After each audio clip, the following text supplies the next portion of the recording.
Dear friends, welcome. This is the draft agenda of today. We have two major agenda items. The first one will be a presentation by our dear friend Paul Harnett from UK. And the title is A Draft Model of a People's Assembly for UBI. Of course, after the presentation, there will be a discussion period. And the second major item is the survey regarding the future, year 2021 of worldwide meetings of UBI advocates and UBI networks. Together with the invitation message, there were the outcomes of the survey. We will discuss and we will try to structure the future of our meetings. And then following these two major agenda items, we would like to hear news from working groups and news from UBI advocates and UBI networks, if any. So that's the draft agenda. Would you like to make any modifications or add something to this agenda? I'm trying to, I guess you are happy with the agenda. So, okay, thank you, Sheila. So we will continue like this. So, dear Paul, word is yours. Oh, okay. I'm muting myself. Okay. Slideshow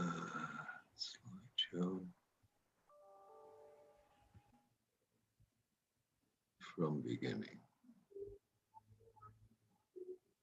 Okay. Yeah, so we're going to look at a People's Assembly, what is it and how it might work for us. And I suppose it's worth me giving a bit of background. I regard UBI as trusting the people with regards to using cash in a sensible way. I don't think many of us need to be convinced of that. And I think the corollary when it comes to politics is a citizens' assembly, which is where you randomly choose members of your population and give them expert advice, and they can discuss a particular topic or topics. We can't do that. So the next best thing, if we're going to think about a particular issue, is a People's Assembly. So let's have a look at what a People's Assembly is and the difference between that and a Citizens' Assembly. So very briefly, People's Assemblies are self-selected. So amongst ourselves, we are all self-selecting. We are experienced UBI advocates, and it would mean that anyone could choose to take part. They're not to be confused with citizens' assemblies. As I said, citizens' assemblies are randomly selected from the whole of the population. The most interesting one, if anyone's particularly interested in this issue, is the one that's happened in France over the course of the last year. The one that happened in the UK wasn't very well designed, but the one in France was much better designed.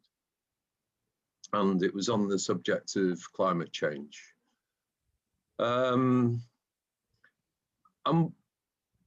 What I like about People's Assemblies is it's not a debate where one side is right and the other is wrong. It's more a typical discussion or conversation where people, and it's not a typical discussion or conversation where people have the tendency to dominate with questions and interjections. Yeah, what this is trying to do is to harness the collective wisdom of all of us. So the three key elements of People's Assemblies, sometimes called the three pillars, are radical inclusivity, and we'll see what that means in a second, also active listening and trust. So radical inclusivity. Basically, you are organizing an assembly where the emphasis is that every single person in that assembly is heard and their opinions valued equally. No voices dominate. So it's not for somebody who is massively experienced to be talking all of the time. Even if you're massively experienced, you can listen as well as talk.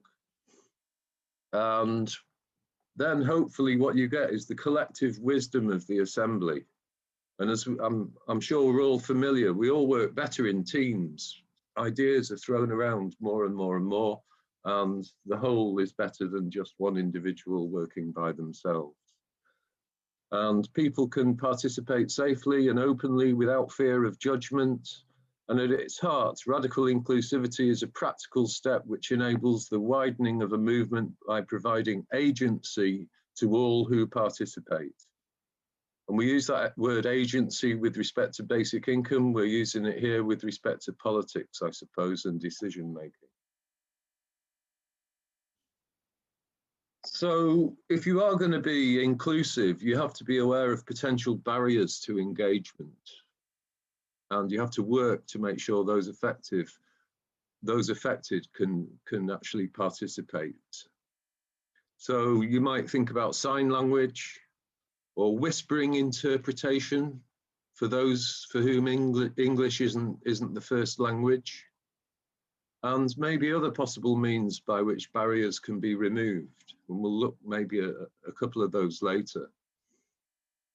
And when you're planning for an assembly, you should actually think carefully amongst your group. Are there any barriers to engagement? I've thought of two that our particular group might have, and maybe some of you will think of a few more. And then we have to think of ways to actually remove those barriers. Active listening.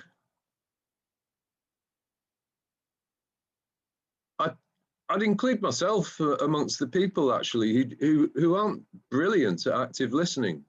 You know, I've often got ideas and I like to express those ideas, but I should spend a lot more time with active listening and focus on hearing someone all the way through before developing your responses, and overcome the urge to start mapping out your response in your mind while someone is still talking. Listen to them. So it's not, an assembly isn't intellectual jousting or point scoring. They're spaces that recognize that no one person or group holds all the answers. And it's through the wisdom of the crowds that powerful intelligence about the issues being discussed comes about.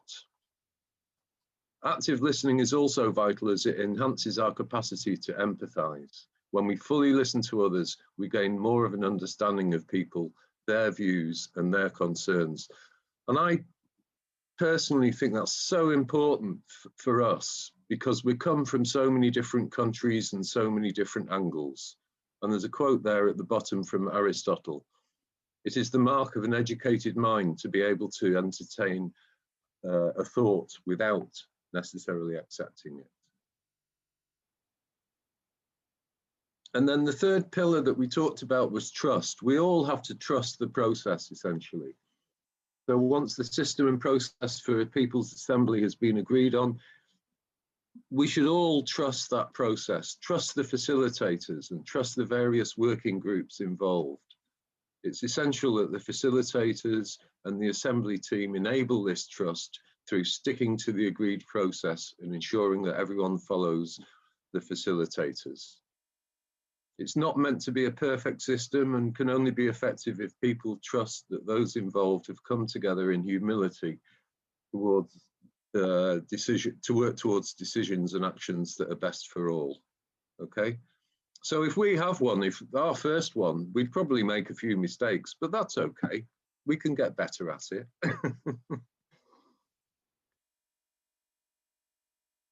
And then let's have a look at some of the logistics. So typically you might go for something like a 2-hour assembly. And you'd need 2 main facilitators. And it's better if they're trained. It's good if there's a spread of gender, age, and geographical balance. And it's these facilitators that maintain radical inclusivity, active listening, and trust, okay? And making sure all voices are being heard and valued equally. Now, for your information, I have run these before, and I'd be happy to assist. I'd be also happy to facilitate training for 2 more facilitators so that I wasn't one of the facilitators in the first one. So, and maybe there are people here who are facilitators, who are good at facilitating. So, you know, we'll see about that later. We'd also need a techie person. Basically, someone to work all the Zoom, make sure everybody comes into the whole assembly and organises all of the breakout rooms, etc. The breakout rooms can be quite difficult to organise. If you're only answering one question, then you can randomise the breakout rooms. But if you've got 2 or 3 questions and people have preferences to which breakout room they'll go into to answer one question in that breakout room and one question in that breakout room, then it gets to be quite a job. I'm looking at you, Ali. Yeah, it'd probably be good to have a couple of people just saying that they do the media and messaging, so you could advertise widely to potential advocates all over the world. You could post assembly publicity. We could agree on how you do that. And maybe these people could also collect points in the chat today, or maybe at a subsequent meeting, and set up a poll for what the assembly should discuss, or maybe try and decide. Okay. And then maybe some more facilitators for each breakout room, because it's really key that in the breakout rooms that every single person gets a chance to speak. Okay, so they wouldn't need to be fully trained, but it'd be a good idea if we had a meeting beforehand just to make sure that those people actually understood, okay, you know, somebody can speak for 5 minutes, but that's the maximum, and then we move on to the next person within the breakout room. So we might need 20 of those. I don't know. That I really don't know. If there's 100 people that turn up, yeah, maybe 20. Or we could say we could have 8 people in a breakout room and we'd need less facilitators, but you know, that's roughly it. Now, I talked about barriers before, and we do have a barrier with respect to language. And maybe we need to have a conversation at some time if we're going to go ahead with this, how we're going to deal with that. Are we just going to stick with English? Are we going to have a citizens' assembly in Spanish or maybe another language? Or are we going to ensure that the English that we speak is clear? Okay. That's something that we've probably thought about already to some extent. And I've been in discussions with this group about time zones as well. And that's another issue we can discuss. We all know that we're here today at 2:30 GMT because it seems that we can attract the maximum number of people from various time zones, but we are also aware that people living in East Asia, Australasia, New Zealand, it's very difficult for them. So maybe we'll have two assemblies, one in one time zone and one in another time zone. I don't know, but that's something that we could discuss at some stage as well. And just to give you an example of the structure of the People's Assembly. Yeah, at the beginning, somebody should introduce what's going on,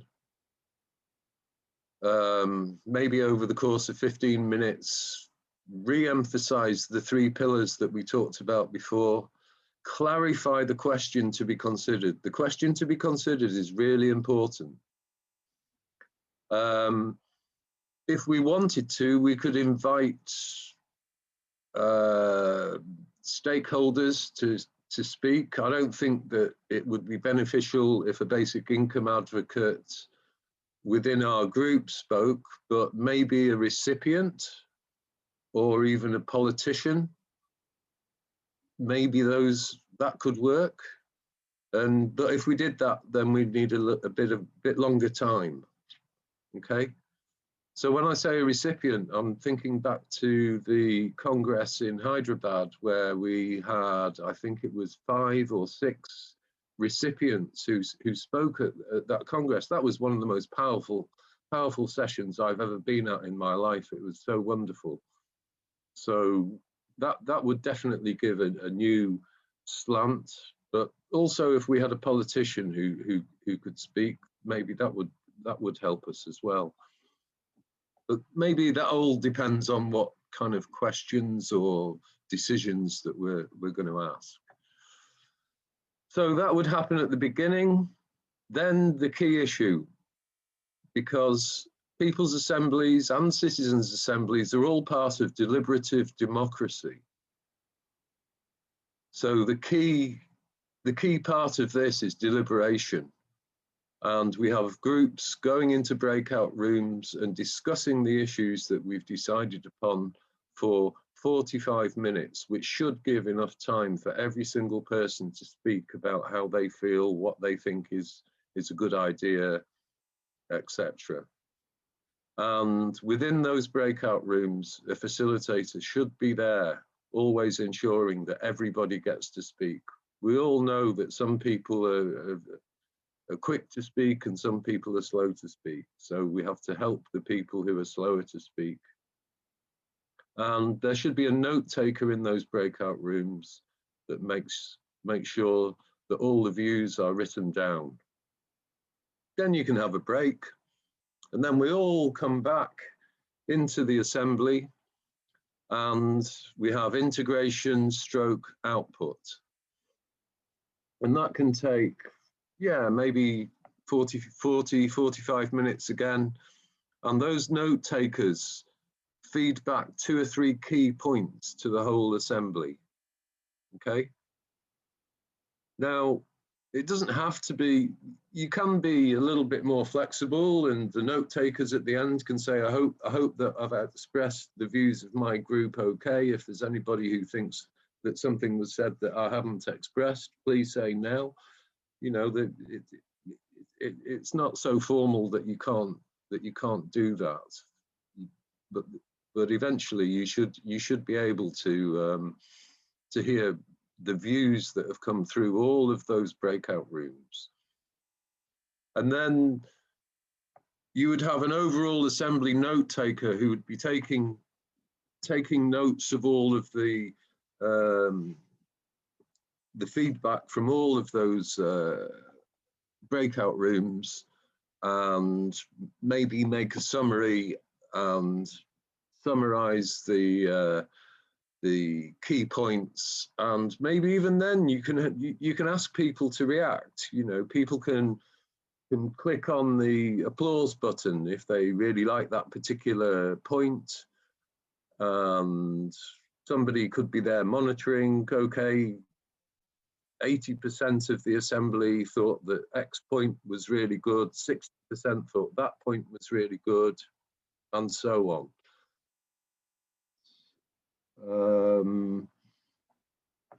What happens after the citizens' assembly?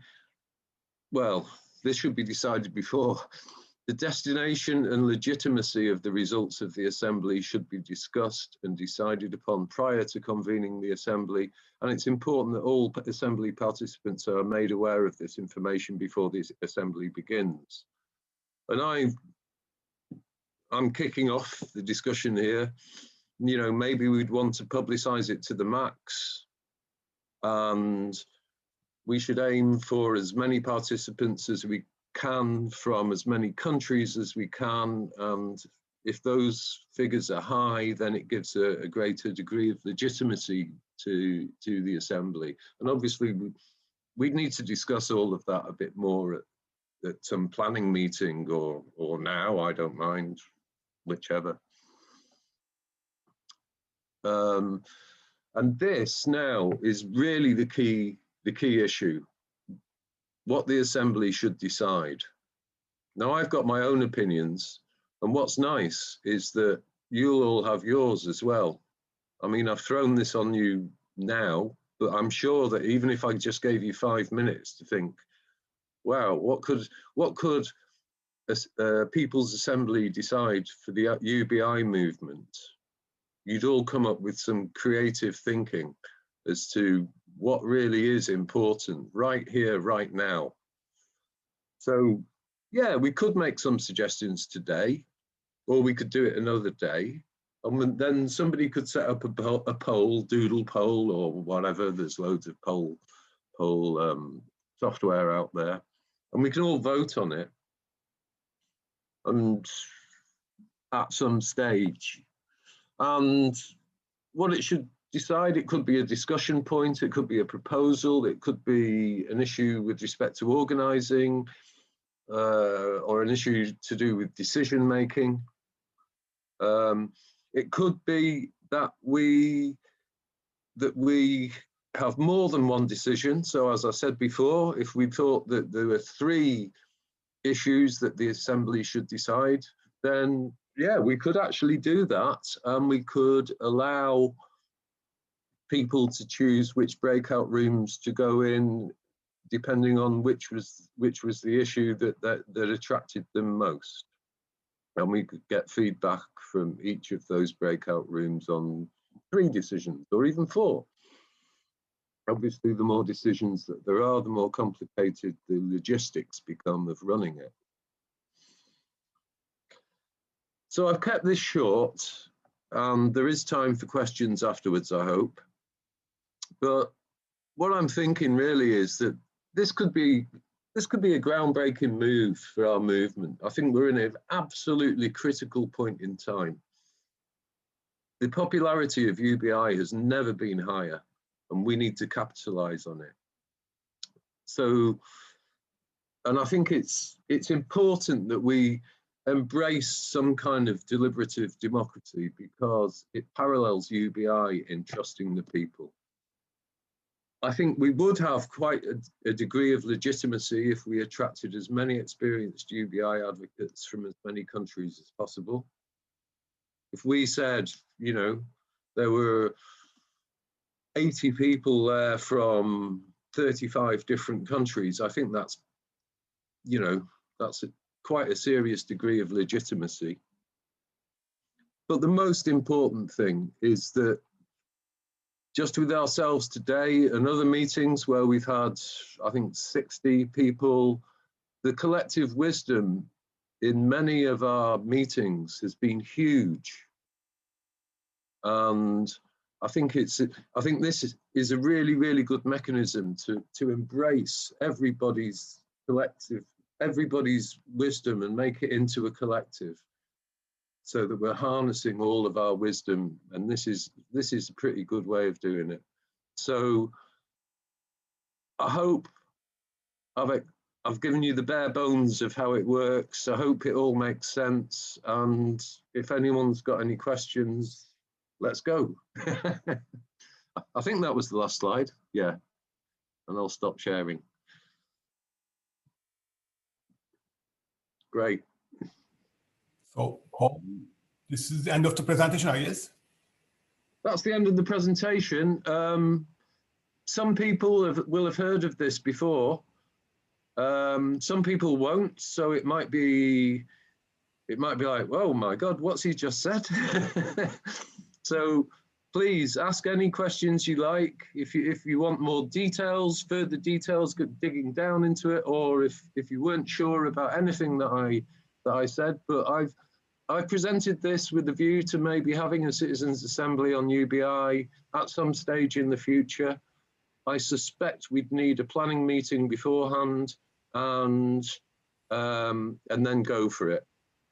And we'd need to train up to a few people as well. So there you go. Okay, dear Klaus, please unmute yourself. Okay. Yes, thank you very much for your speech. It was very, very nice.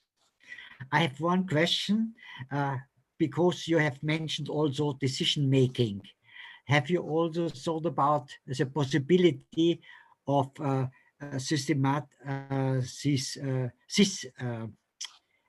this proposal where you don't make only number of votes in favor and against, but also with the possibility systemisches Konsensieren. I don't know if you know what I mean with systemisches Konsensieren. You mean consensus? Yes. Yeah. I mean, the ultimate is that you do look for consensus. You're really not looking for anything adversarial. So you are looking for consensus. Yeah. But, you know, sometimes you have to also recognize that you're not going to get a perfect consensus. I mean, from what I know of people in this group, I would describe most people in this group as maybe very broadly left libertarian, basic income advocates. And I say that not to put you in a box, but to put you in contrast with right libertarian basic income advocates, of which they exist. And if they turned up to the meeting, they might have very radical, different ideas to the majority, and we wouldn't make a consensus. I don't know, that's just an example. But I completely take your point, Klaus. The idea is to work towards a consensus through discussion and deliberation, yes.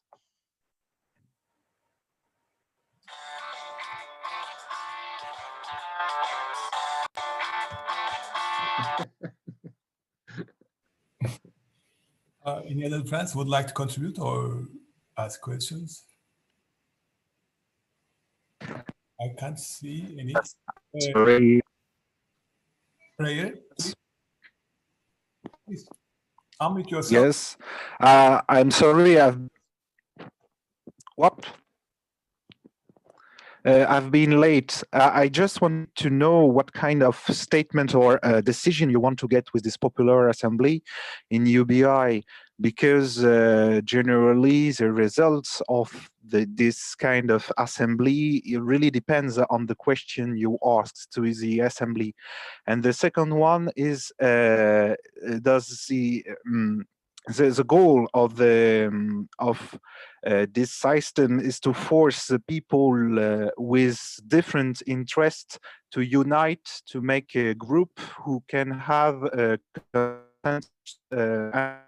is it possible online? Did you already try that kind of? Yeah, okay. Two questions there. The question is really important. I know what question I would ask, and I don't really want to say it because I think it's unfair on all of you, because I've had time to think about it. But if you push me, I'll tell you. But I'm sure that many of you could also think of the question that you would like asked at that assembly, and it doesn't have to be very, very specific. It can be quite an open-ended question. Have I already tried it before? Okay, here in the UK, we have many areas of land that are peat bog. So that is usually on hills, and peat is 4 times better than forest for sequestering carbon. It's 4 times more valuable. And in the UK, it is used a lot by very rich people to shoot small birds called grouse.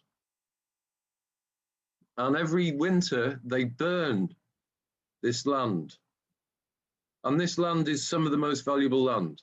So there is a group, and I'm part of it, where we want to do something about this. So we had a citizens' assembly and we asked two questions. One was, what are we going to do before September 2020 to protest about this? And what are we going to do after September 2020 to protest about this? And the decisions were made and they were implemented and we did it. So we made protests according to what the Citizens' Assembly decided. And it was,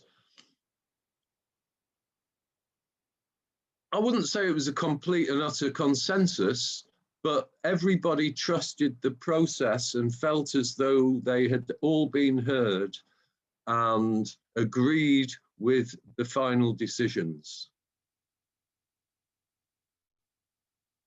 And the beauty there was that everyone had the same interest to stop burning the land. And the beauty here is that we all have very similar interests to implement UBI either in our own country or region or the world or city or whatever. So I think it would be a good mechanism here also. Dear Paul, Ingun would like to contribute, I guess. Dear Ingun? Yes, thank you so much. I liked very much your introduction, Paul, and I think it's very much similar to like non-violent communication and dialogue methods, and also community like transforming cities, the transition movement. So it's like the principles are very similar to lots of methods to help people coordinate their intentions. So I think really it's really good idea for our movement. And I actually think that we do have quite a lot of those qualities in these meetings, at least sometimes we have. And I think like Ali facilitating this is very patient.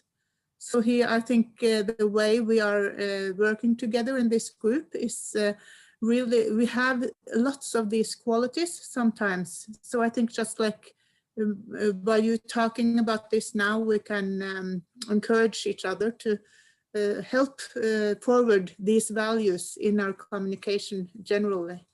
And those times that we do need to take some decisions, we could actually do this, because like today we will discuss 1 or 2 meetings a month, what time and so on. And so maybe we could just try to practice these methods on anything we want to decide in this group. Thank you. Thank you very much, dear Ingun. Barb? Yeah, hi everyone. Yeah, I guess I have a similar question to Raihera, but I think in a way Ingun kind of explained what this might be used for here. Yeah, I guess, yeah, my question was kind of like, well, how would this, you know, how would this work in terms, I mean, oh, yeah, and I can see it more as a kind of self-governing thing rather than trying to make a decision which has an effect on something outside of our own group. That's all. Thanks.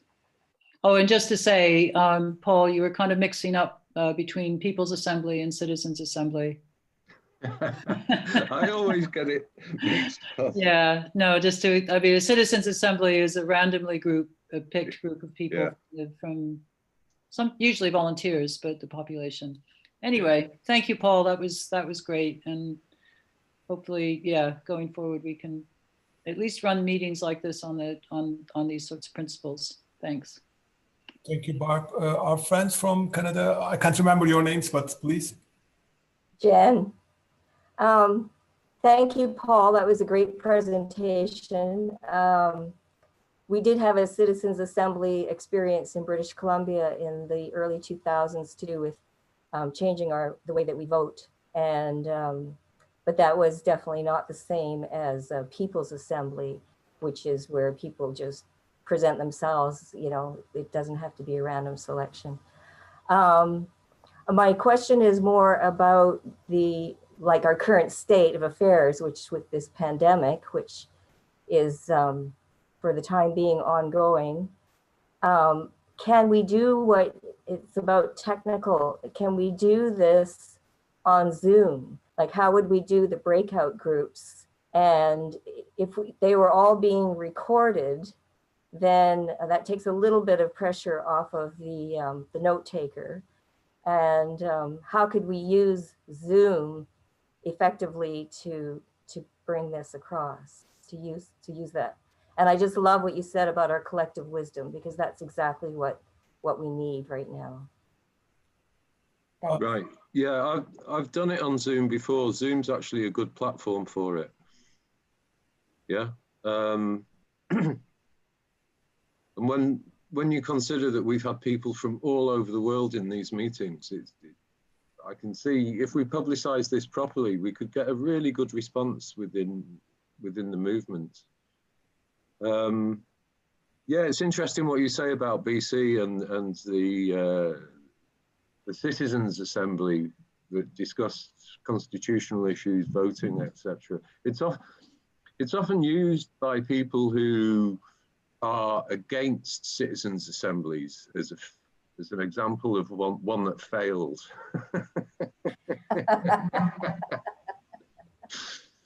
Basically, it wasn't publicized enough. People weren't that bothered.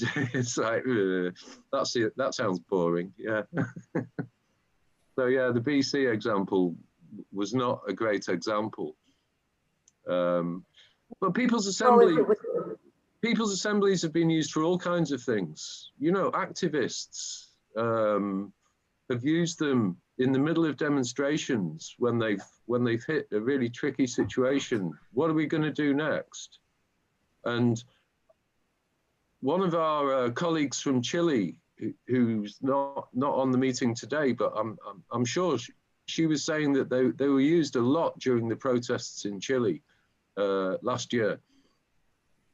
So it's not something that I've dreamed up, or you know, it goes back to probably the days of Athens. It's just deliberative democracy, and it just formalizes as Ingun said, we approach that, and it is a lot down to Ali and participants in these meetings. We do approach that inclusivity thing. I think is a good feature in these meetings, and this way would just formalize it, and it would also focus our minds on one particular question, or maybe two or three. Yeah. Paul would like to contribute, I guess, dear Sheila. I'm actively thinking, but my brain doesn't always work so fast sometimes. I just had a very technical question, Paul.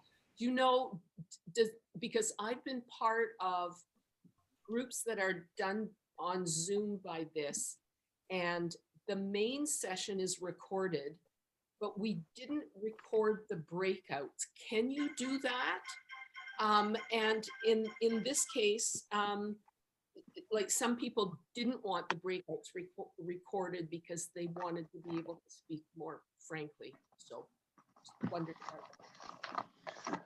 I believe only the session in which the leader is present is recorded. You can't. I don't believe Zoom allows you to record all of the breakout rooms. It's a technical issue. We can solve it, but I don't know whether it is necessary or not. Can we hear Eric? Dear Eric, would you like to say? I guess you are raising your hand. Yes. Hello to everybody, but I think the lady from Vancouver was first. The lady from Vancouver, she was first before me. She raised her hand. lady from Vancouver. I guess she contributed, but She did, or she said, oh, yes, I was aware. Sorry, yes, oh, she contributed. Okay, so it's my turn. Yes, I have a question, or even it's more kind of remark to Paul. He was talking about left and right, but we don't have to forget there is also the center, the middle.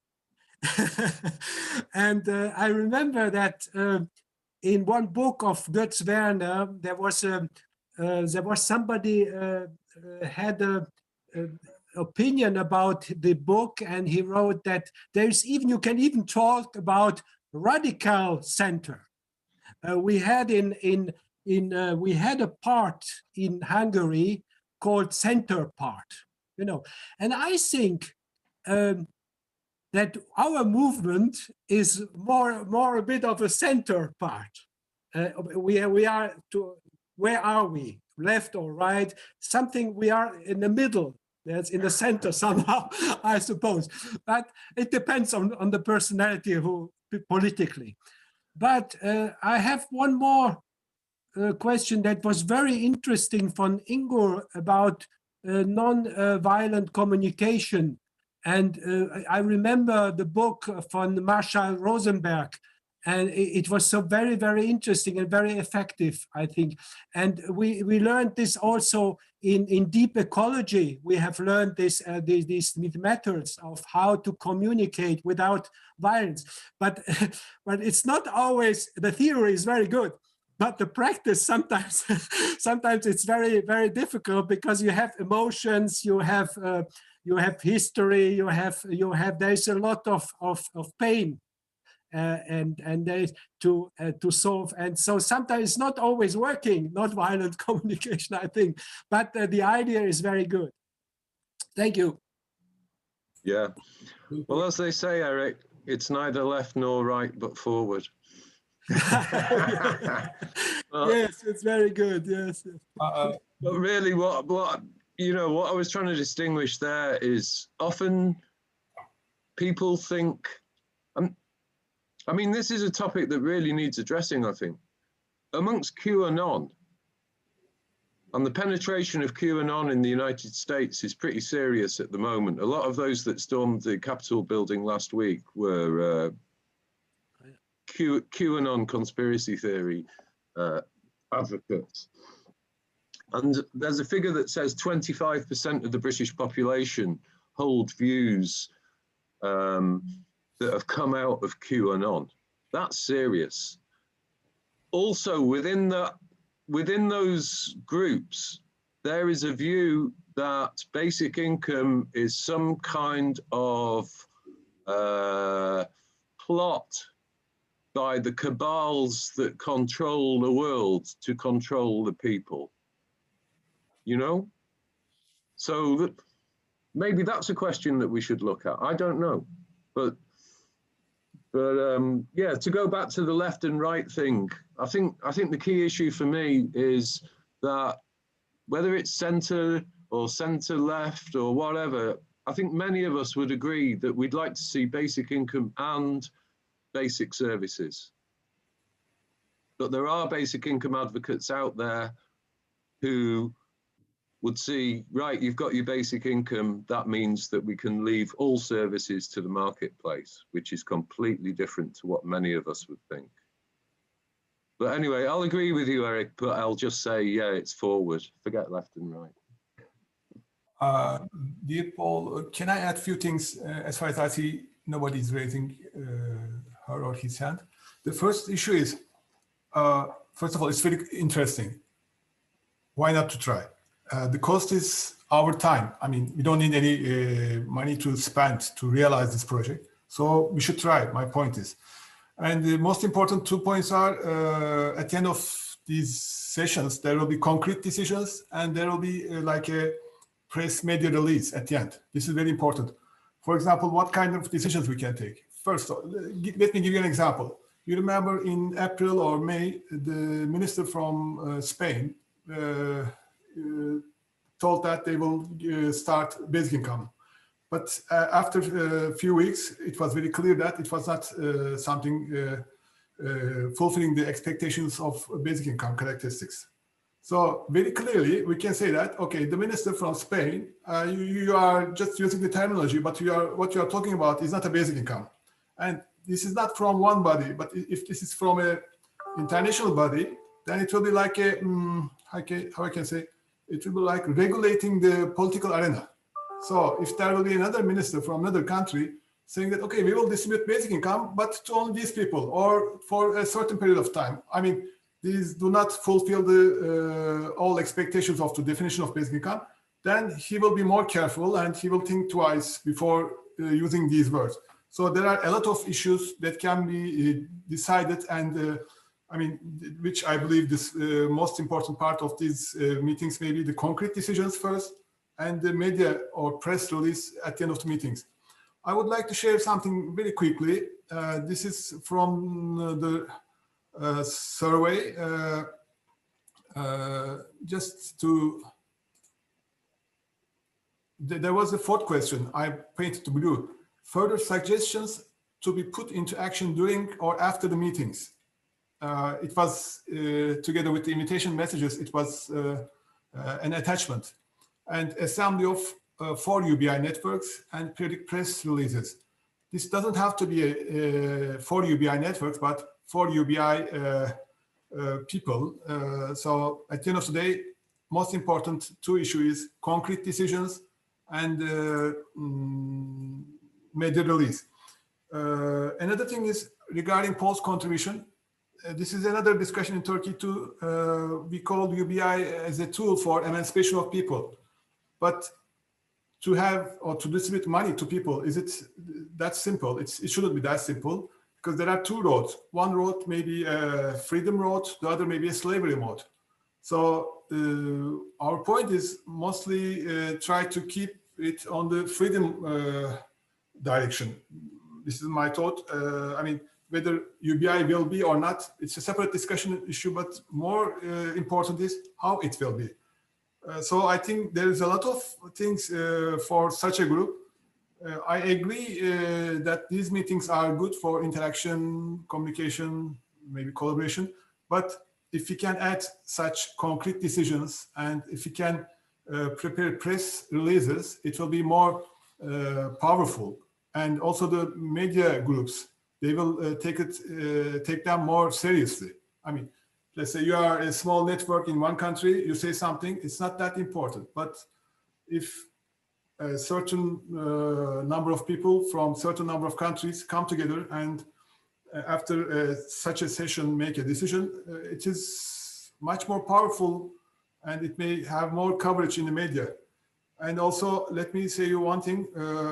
By the way, dear Peter, I'm very sorry we couldn't update the map during the last weeks or last month, but still, even now, there are more than 55 countries, about 212 networks. So we can reach more people and we can invite more people to join these assemblies, and it may be giving more chance to hear different views. Last thing I would like to say is, whether we are at the center or the left or the right, it's not that important. But the important thing is, one by one, we might be at the center or at the left or at the right. But when we all come together as a group, we are centralized. This is my thought. And I think these were the notes I took during your speech, Paul, and during the contributions of our friends.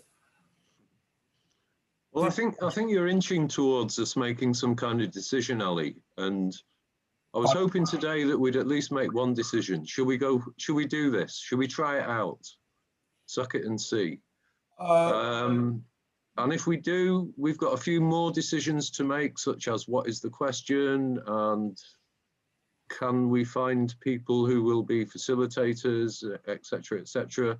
So it's likely, I don't know how much more we want to devote to this today, but it's likely we'd need a planning session or a working group to come together of people who'd be interested in this. I mean, Luke there from Canada, he's already been involved and given some good contributions.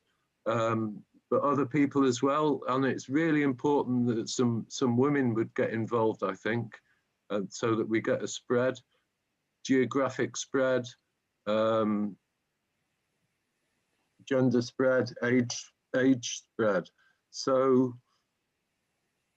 I don't know, we could organize a working group now, or we could say, right, that's enough on that topic today. Let's push it to a meeting in 2 weeks or 3 weeks time or something like that, and discuss a bit more then. I don't know. Dear Paul, Reinhard would like to contribute. Dear Reinhard? Yes, hello. Can you hear me? Yes, please. Yeah, okay. No, I just wanted, a suggestion for me. One important question for this group is actually, what is the purpose of this group? Because I get the impression that we have quite different ideas about the purpose of this group. At the moment, for me, it is to get some information from different countries and what is happening in different places. But listening to contributions, I get the impression that the ideas about the purpose are quite different. So I think it would be one thing to start with such a sort of assembly and try to find whether we can come to some agreement on it. Thank you. Paul, may I say a few words before you answer, Reinhard? Yeah. Dear Reinhard, this is a separate issue. I mean, we will handle worldwide meetings separately, and then we will have this assembly meetings maybe once every 3 months, or I don't know. I don't know how often it will be, but it's a totally separate issue. But it will be a product of these discussions. But this doesn't mean that this existing structure will not continue. We will continue like this, but in the meantime, we will have something separate. Is my understanding correct, Paul? Yeah, my view. I'm not sure whether my understanding. Oh, sorry. I wanted to say. I mean, for me, it would be good to have a common understanding about this group. So that's why I said I get the impression at the moment that our understanding, what this group is for, what is the purpose, is different. It doesn't need to change anything in meeting arrangements and so on. But what do we expect actually as collective assembly from UBI Advocate and Network? Thank you. What I think is we have so many newsletters everywhere. We can share the newsletters to all the different countries, maybe with your email, if you like. So Reinhard, you get all the informations from the different countries. I think if we are talking about this all the time, again and again, that's really useless to me. Thank you.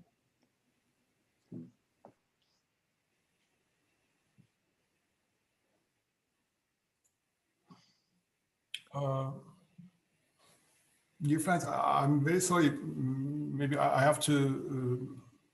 I didn't understand what Reinhard's point is.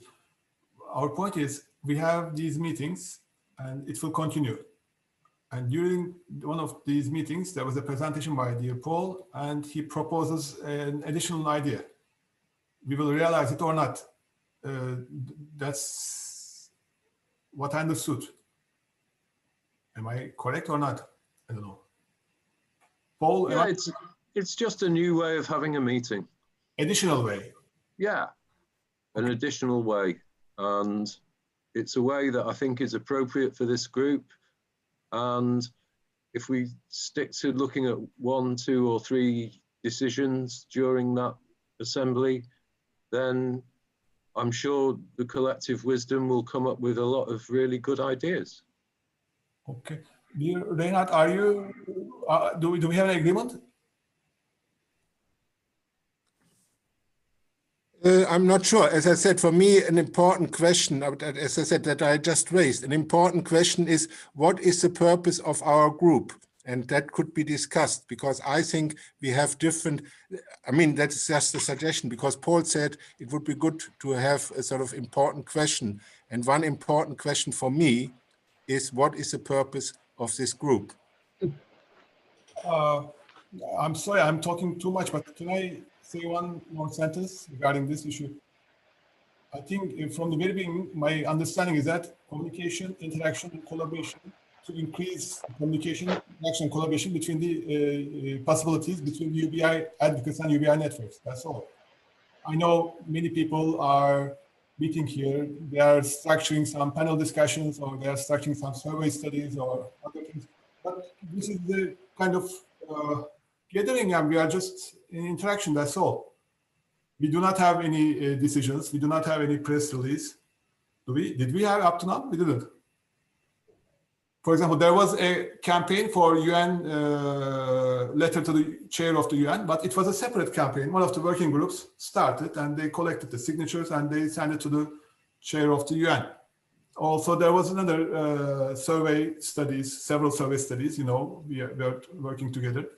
I mean, they all developed from this area, but this area is just for, it's a touch and go area.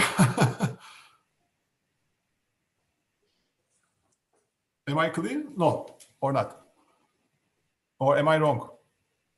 Oh, by the way, Nalasco, Shobana, please. Thank you very much. And Paul Arnett, your presentation was very good. And almost all the points I agree with, except the last one, that about the consensus. I hope the purpose of the meeting, the question also, of course, must be related to the same, because every country has its own different experiences, and everybody has got different knowledge level, and collective wisdom is the priority. And all of us are from different field, and the economics, sociology, and many other field, and social activist alone. So basically, this basic income has emerged as an international movement, not only among us. Almost all the economists are discussing about this, and new theories, incorporating new theories could be fine. And coming to a common consensus may not be right at every meetings.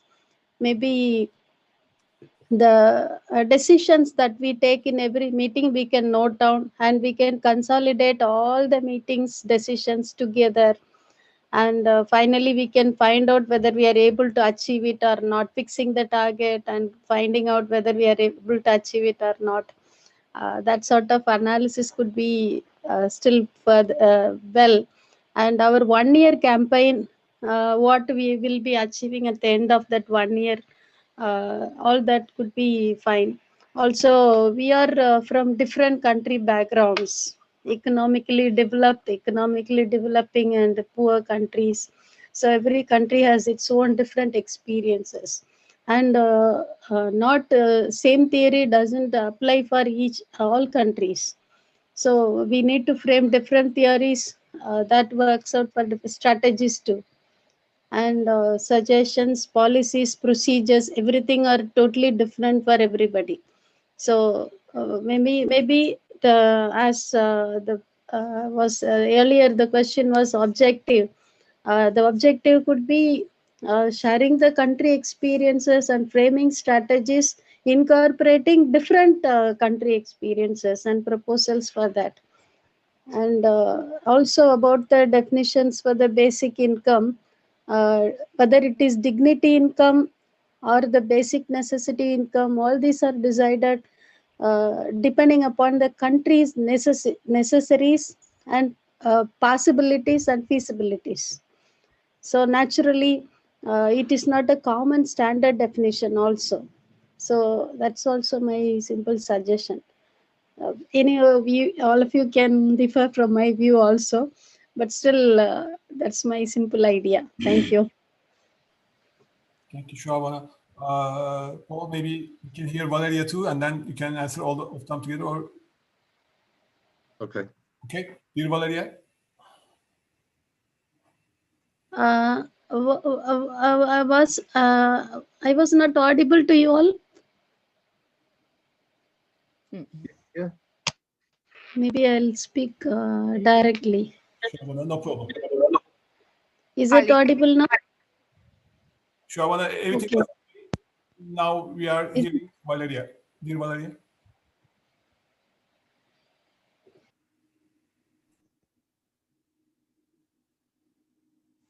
Hello.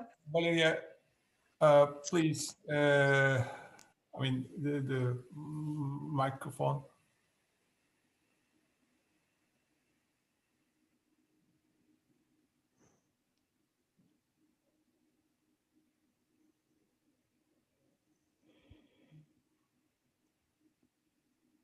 I think she's got problems. I'll just say a couple of things about what you said, Shabana.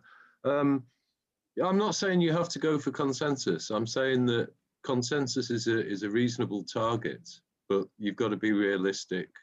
Just as you said, I agree with what you said, basically. And I think all of those things that you said about the diversity of people here, the different countries and experiences, that's what we want. That collective knowledge is what we want. So that really is it. And yeah, the only other thing that I'd say, Shabana, is would you be a facilitator?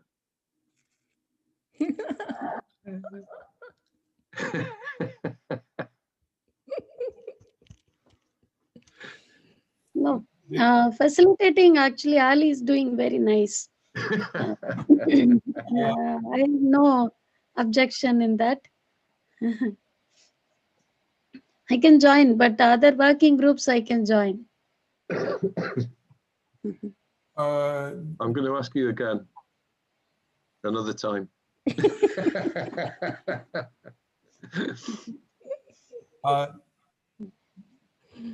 Valeria is back, I guess. Dear Valeria. We cannot hear you, Valeria, unfortunately. Maybe, yes, if you... No, she can't. It's not working.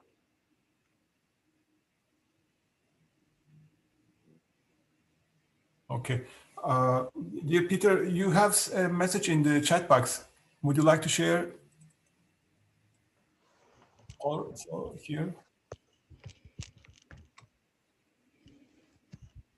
Yes, I share Eric's concerns that if we devote these sessions to more or less philosophical conversations or debates, that we will lose participants. We began with over 70 participants in our meetings, and now we're running between 10 and 20 in a session. And I think that we're losing interest because the most powerful thing we were able to do, I think, and maybe it was just the novelty of it, was to share national experiences and then each of us decide whether they might be applicable in our own countries or situations. And if we sort of debate the first principles or I just think it's not a terribly productive use of time. I mean, it's interesting, but I'm not interested in continuing on this basis. I have very strong demands on my time now. I'm changing countries and I'm going to be active in the movement. And I will only take part when I see there's something that's really going to be valuable for what my action is going to be in the movement. And I don't feel at the last recent meetings, it's just my observation. Please take it with a big grain of salt.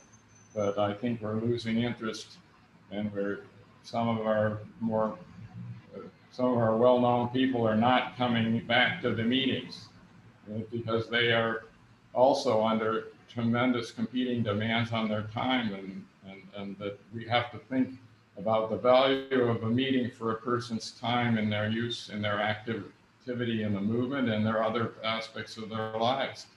That's my opinion. I mean, I thought that Paul's presentation was excellent, but I don't know whether it's really relevant. I don't think this is a decision-making forum. I don't think we ought to be trying to achieve consensus. I think we ought to be finding things that interest everybody to talk about and not trying to have a political action. whether consensus or decision-making of any kind other than whether we continue to meet or how frequently. Yes, that's a relevant point to be made. That's enough, I guess.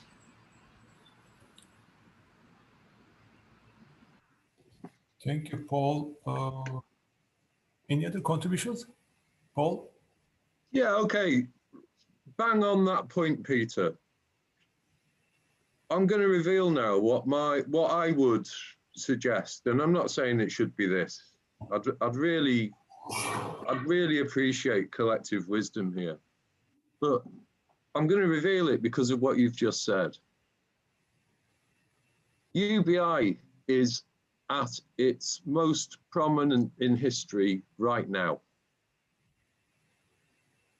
And we have to take our collective experience and share it with each other so that we can understand how we can take advantage of this moment. I'll give you one small example. Within the UK, there are 3 million people who have been excluded from any government support whatsoever. 3 million adults. I'm one of them. So concentrating on issues such as bailout people, not business, or let's have nobody excluded, let's go for UBI, you know, that can come out of a country like mine. I know it could come out of a country like Canada where CERB is operating, and its coverage is probably better than what we have in the UK, but it's still got people left behind.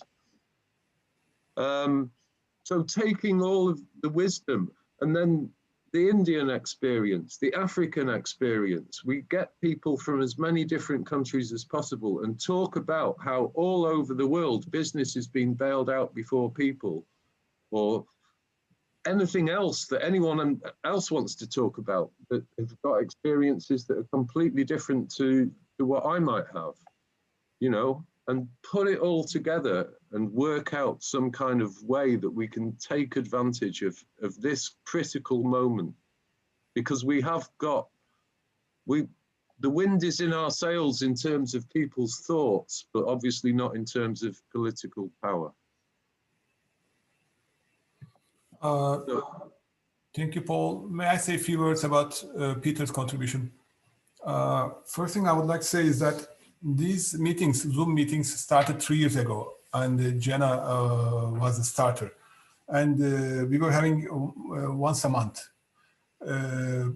But due to some reasons, we couldn't do for a few months, let's say. And in April, 7th of April, we started weekly. That time it was very hot and everybody was here. But at the moment, even neighbors are meeting at Zoom. I mean, even in the same building, neighbors are having meetings at the Zoom. So there are a lot of Zoom meetings. You see, right now, if you check the UBI-related Zoom panel discussions during this month, maybe there are 20 such. For example, we will have 3-day-long Zoom sessions in Indonesia in 20, 21st, and 22nd of January. I hope our friend will share this because I will be there. Sarat will be there, and there is a Korean friend will be there. I mean, I will be there. I mean, we will be connected through Zoom to the Congress. So you see, 8 months ago, there was nothing. But right now in Indonesia, there are 3-day-long basic income related Congress. So at the moment, there are too many activities. That's why we are not that crowded. Also, another issue is here we are at the moment 22 people, 22 persons or whatever, but I guess more than 15 countries. And mostly we are active in our network. So anything that may develop from here will disseminate very easily. That's also my belief. So we shouldn't concentrate to quantities, but qualities is more important. And I guess the winds are blowing for UBI and we have to utilize it. And I would like to clarify one thing once again. These meetings, our meetings, worldwide meetings will continue like this. it will not be evolving to what Paul mentioned. Paul's proposal is a totally new set of sessions. Am I correct, Paul? Well, other people have used it, but for us, I think it's new, and I think it's worth trying. I mean, I noticed in the chat there that that Raheri, sorry, I can't pronounce your name, Raher. You know, let's just try it. If it doesn't work out very well, then we can drop it. If it works well, then we can do it again even. Paul, maybe I use the right word. I wouldn't want to say new. I would like to say additional sessions. I mean, our worldwide meetings will continue, and we will have additional such assemblies if we agree. Yeah. By the way, Eduardo would like to speak, I guess. Dear Eduardo.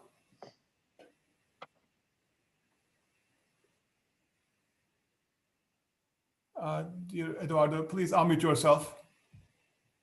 Eric, here,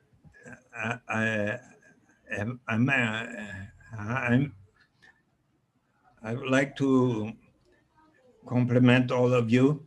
I couldn't be here at the right time, but I would like to tell you about the developments of the meeting of the encounter of Pope Francisco with about the economy of Francis and Clara that should be happened in March 20 was postponed because of the pandemic to 21st of November, but it couldn't be in presential form. It was by the internet, via the internet, and the presential form will happen in the next year. The objective is together with people like Pope Francis, together with Amartya Sen, Muhammad Yunus, Desmond Tutu, and many other Nobel Prize economists and winners of the Peace Premium, to talk about with the young people of 120 nations, including, of course, Italy with 300 young people up to 35 years of age, 250 young people from Brazil, and of so many other countries. I believe that I have told you that last year, in 2019, I was invited by the young people of Brazil to talk about the basic income to them. And then once I finished, they said, we want you to be together with us in the encounter with Pope Francis. So I was very happy. I bought the ticket to go to Italy, but it was twice postponed.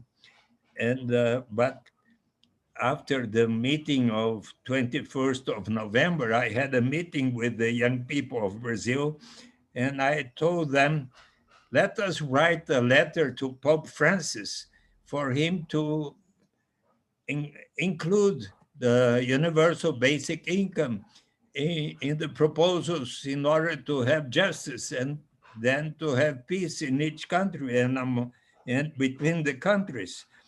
And they were very enthusiastic. I wrote the proposal of the letter. They all have signed to send to the Pope. But I would like to ask you, to what extent have you already read this book, Let Us Dream Together, the Way for a Better Future by Pope Francis? All of you have already read this book? Not yet. Let me inform you. On page, in the Brazilian edition that was published in Brazil, and you may already find in each bookstore. At page 143, this is what the Pope Francis says about the basic income. Let me read briefly here.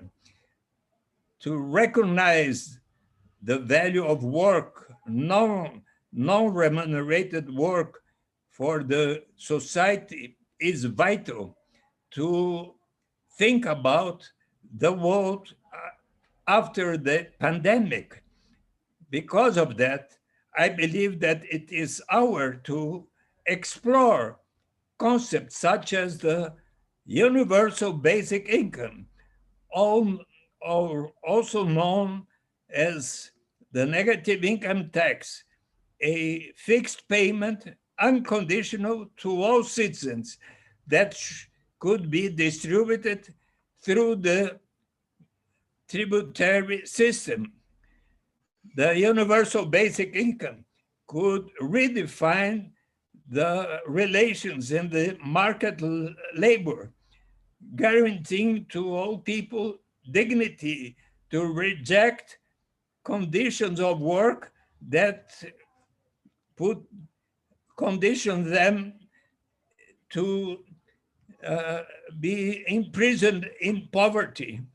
It would give to the individuals the basic insurance of what they really need, eliminating the unemployment insurance stigma, and would facilitate the change from one work to another.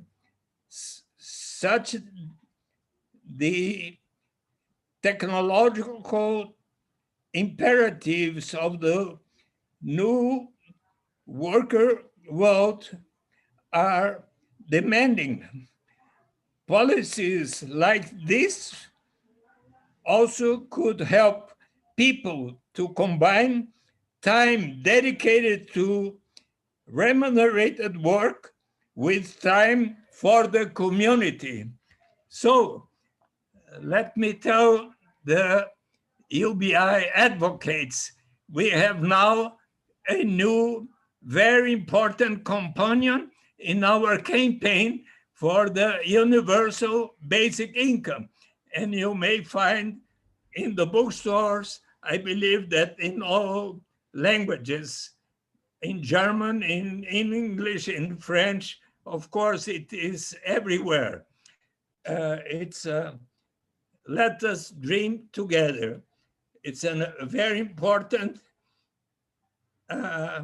friend of the UBI that we now have with us, together with us. Thank you very much. Thank you, Carlo. Thank you very much. Any other friends who would like to contribute or ask questions? May I propose something to move ahead? First of all, regarding our worldwide meetings, we will continue as it is. I mean, we will not change the structure. But Paul introduced a new concept. We can have something additional. And at the end of the day, this is like a marketplace. And within this marketplace, Paul mentioned an idea. If people are happy with this idea, okay, they can go together with Paul and structure a working group, and then that working group can structure these meetings. Do you think this is an acceptable methodology, Paul?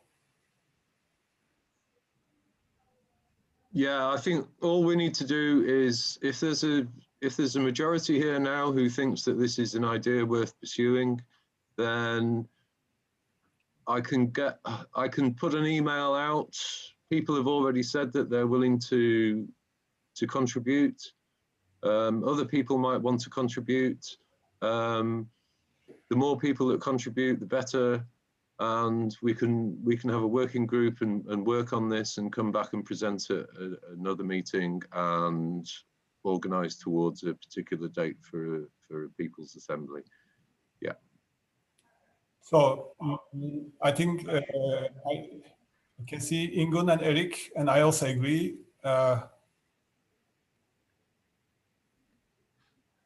I cannot. Okay. Oh, two more from Finland and 2 more from Canada and then Germany. Okay, look also. I mean, at the end of the day, in fact, we don't have to agree on this. At the end of the day, you are proposing something. If people are happy with it, they will come with you to realize it. Yeah. So you will share it in the email group, I guess, I hope. Yeah, definitely. Okay. And when I share it, I'll share that presentation as well, so everyone can read it at their leisure. If it was a little bit of a shock for some people. Yeah. Dear Paul, can you share the PPT version also? PowerPoint. Yeah. Yeah, yeah. So that we can convert it to JPEG and then we can also post in the Facebook if you agree. I mean, if you don't mind. Yeah, no problem. Okay, that's great. So can we consider that we are finished with this agenda item? Okay, let me share you the agenda. No, not anymore draft. Yes, the agenda is here. So the next one was regarding the future of our meetings, mostly regarding the timing of them and the frequency of them, etc. Let me share the results of the questions. The questions results. Okay. Can you see it clearly, dear friends?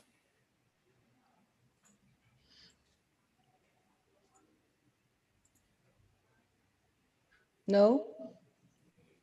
No, I don't see Oh, any. yeah, now. Now, yes. Okay. The first 2 questions are here in this slide. The first question was regarding the frequency of our worldwide meetings. Shall we continue with the existing formula, which is 2nd and 4th Tuesdays of every month, or should it be once a month? So there were 5 options. No, there were 3 options and 2 additional answers. What do you think? What should we do? Should I read the results one by one, or can you see from here and would you like to comment on them? We can see from here. You can see, okay. Let me give 20 seconds to read and then I will show the second one so we can discuss on these 2 pie charts.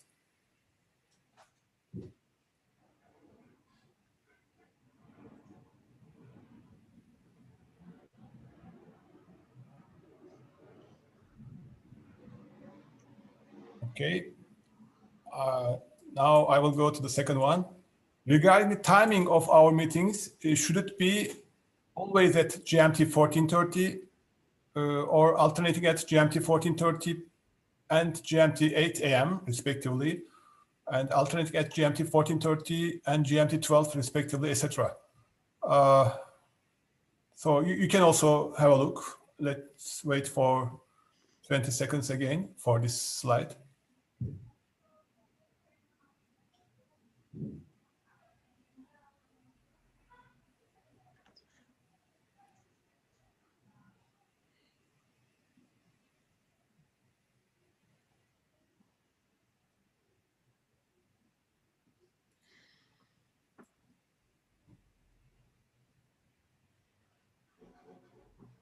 Okay, what do you think? What should we do?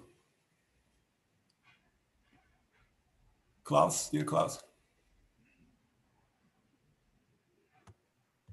Yes, from my side, I would be of the orange, how often, and on the same time as today for the timing.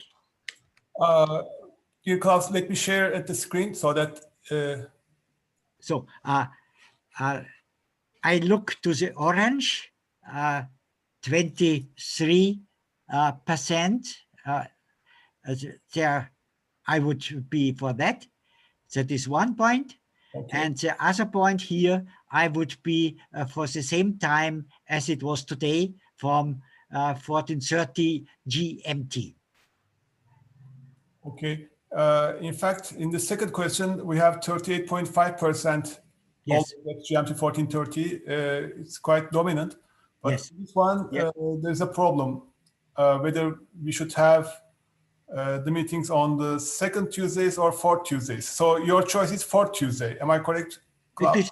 It's my proposal, but nevertheless, if you want to have another time, it's also okay. Dear friends, okay, Paul, please.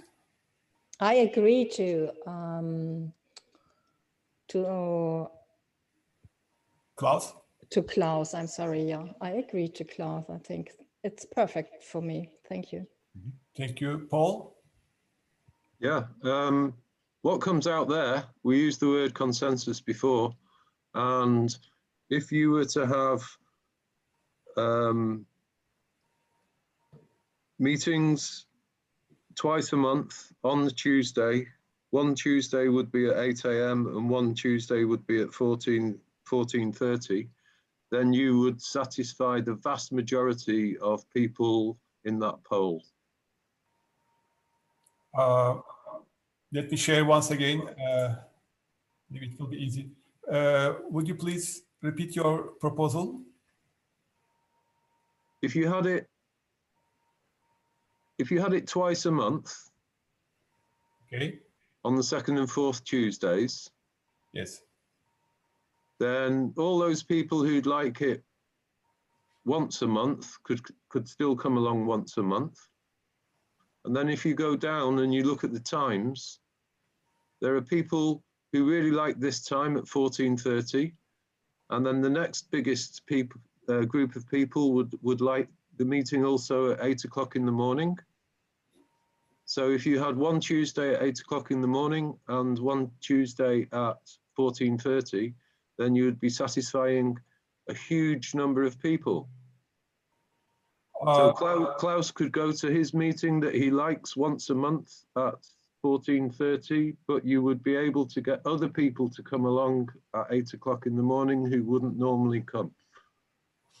Okay, I didn't think about that, so I think that's great. Thank you, Peter. Thank you. Paul, my understanding is you are proposing this red one in the second question. Yes. Yeah. So you say that this red one is satisfying the biggest set within the UBI advocacy. Or maybe I can make this smaller. Okay, unfortunately the text is small too. But you say in the second one, the red area is satisfying, maximizing the satisfaction of our friends. Am I correct, Paul? Yeah. Okay. Any other? Okay, Ulrike, please. Yes, I would agree to this last proposal. Although most of the people want 14:30, but I think it's not solidarity because a lot of people need the other time. So this is a proposal for everyone. I agree very well. So Ulrike, Tamina, Paul, they agree. I also agree with Paul. So there is 4. Klaus, do you agree with Paul or you insist? Yes. Yes, I agree also. Okay. In fact, there may be some other ideas too. If there's any other alternative ideas, please mention. Eduardo, Let me ask, is 8 o'clock a.m. In the middle of the night here in South America? Is that so? Yes. Yes. Even later. Yes, of course. So for me, it would be around 5:30 or 5 o'clock a.m. Is that so? Well, just to know. If it's only once a month, I'll do my best. Okay. I think just to come back on that, Eduardo, even me, 8 o'clock in the morning, I'm in the UK, I'm GMT. I would probably just come to the 2:30 ones once a month. But what the 8 o'clock in the morning meeting does is that some of our friends, especially in Korea, Australia, Korea, Japan, China, it makes their life easier. So as long as all of us can come to one meeting once a month, and maybe 1 or 2 people can go to both of them just because of where they live, then I think that that's... Okay, I agree with it. Yeah. No problem. Any other proposals? But then we need maybe 2 facilitators, not only Ali. Oh yeah. If you like, anytime. Not me. My English is too bad. I'm so sorry. Mine is not that good too. Thank you. Ali, what is your opinion about it? Because you have to suffer most of everybody. So what is your proposal? What would you like, Ali? I mean, to tell the truth, Paul's proposal is interesting. To tell the truth, during the last 2 weeks, we are extremely... Okay. Is it okay for you, what Paul said? Is it okay for you? Yeah. 8 o'clock, 8 a.m. means 11 a.m. in Turkey, 9 a.m. in Germany, or Okay. 10 a.m. in Bulgaria. Oh no, Bulgaria is Istanbul time. But it will be in summertime, it will be more easy for the European friends. Yeah, okay. Even So, Paul may so join. I agree with that. I agree with that. Okay for me. Can we assume that we had an agreement regarding this one? So 2 meetings per month. One is at GMT 14:30 and the other one is at 8 a.m. respectively. So this red zone is satisfying the maximum number of UBI advocates.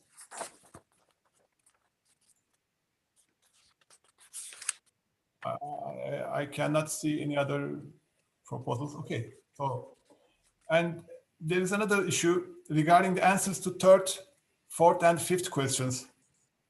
Did you have a chance to read them? Let me open.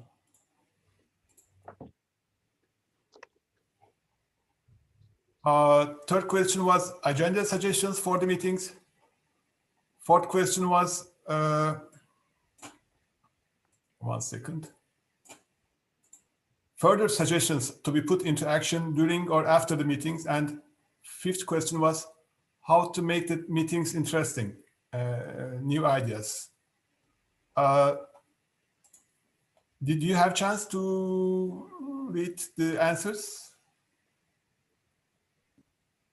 I think... Yes, I read it. Yes, The critical ones is we should keep the meetings,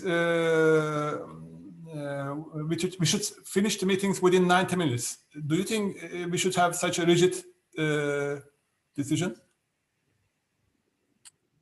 I don't know. You are muted, Eric. Eric, you are muted. Dear Eric. Yes, okay. I say yes. We can try it in 90 minutes. It would be good for as a discipline, you know. But sometimes it doesn't work because you want to explain and then you need a little bit more time. Let's say 2 hours. 2 hours. That is 120 minutes. That would be the maximum. That would be the maximum. And that's my proposal. The maximum would be 2 hours. Okay. Can we put the wording like targeting 90 minutes? But definitely we'll finish in 120 minutes. Is it good? I agree with that. I agree with that. Another thing that was raised was, I think, regarding the agenda of the meetings. They would like to fix the agenda during the meetings and announce it 1 week earlier than the meeting.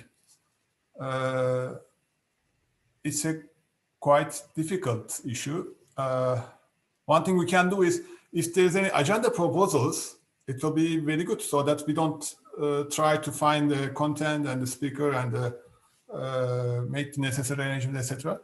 So my proposal is that we can ask whether is there any agenda proposals for the next meeting. If there is any, then we are happy that we have something for the next meeting. Dear Klaus? Yes, thank you. My proposal is set as you have done it before. Ali should make a proposal for the agenda, and certainly if we start the meeting, we can change something if necessary.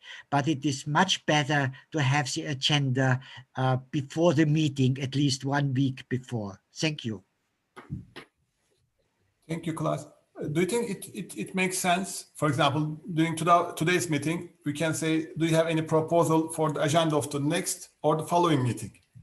I say next and the following because next one will be in another time zone and the one after the next one will be again at 14:30. A lot of proposals were given in the Google form. We can take one. May I? I will. Yes, Eduardo, please. Well, I would like to inform that after the emergency auxilium that was paid as recognized as a necessity to confront the pandemic coronavirus, right now, the present Brazilian government, as well as the National Congress, are debating, and probably in February, they will debate and decide on what should continue in substitution to the beneficiary, to the emergency auxilium that was paid to 27 million Brazilians. And right now in January, we don't have any emergency auxiliums, but there will be a decision in the next few weeks.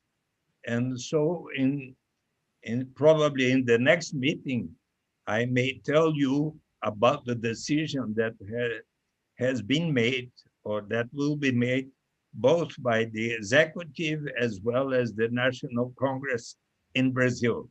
So I will inform you about that with respect to the Brazilian development of income transfer programs. Not yet the universal basic income, although last January 8th, it was the 17th anniversary of the sanction of the law to institute the citizens' basic income in Brazil that was then sanctioned by President Lula on 8th of January 2004. Brazil was the first nation in which the National Congress has approved by all parties unconditional citizens' basic income, universal. However, the law says that it will be instituted step by step under the executive criteria, taking into account first those most in need, such as the Bolsa Família program has been doing, as well as the emergency auxilium that was paid last year. But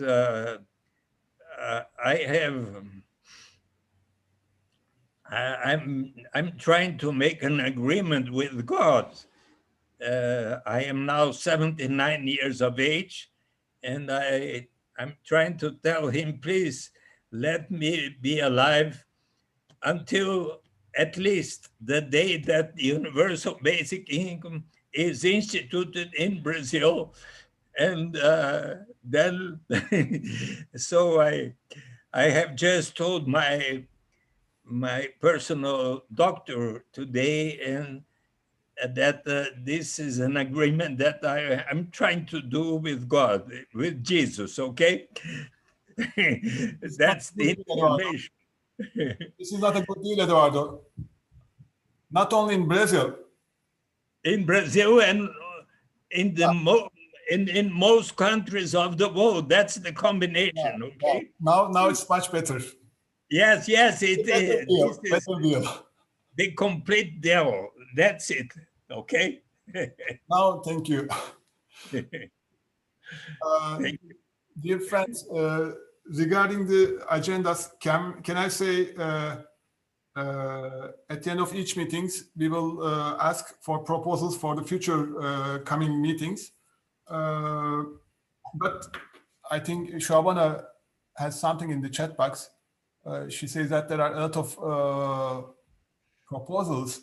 But when we say proposal, it should not be a general something. It should be specific. Okay, these people will talk about this topic very clearly.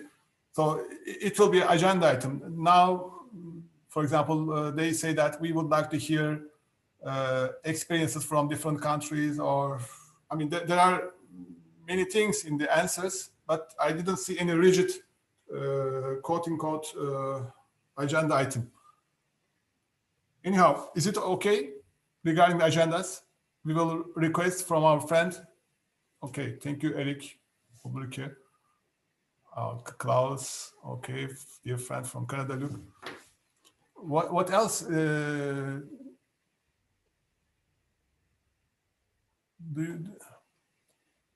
you remember anything else from the answers? Of course, they will be guiding us, but do you think we have to discuss anything else?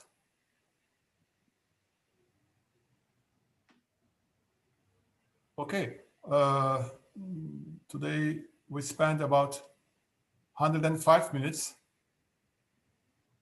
and we waited 5 minutes at the beginning, so we spent about 100 minutes today. Maybe we can finish our labor of today. Okay. Thank you very much. Thank you very much. Especially to Paul, dear Shabana, dear Eric, Vivan, Klaus. Okay, we will hear Vivan on Monday, next Monday, by the way. Central European Time, 8. Thank you. Thank you, Ali. Thank you, Ali, so much. Thank you, Ali. Thank you. Bye-bye to everybody. Bye-bye. Yeah, bye-bye to everybody. Bye. Bye, Ali.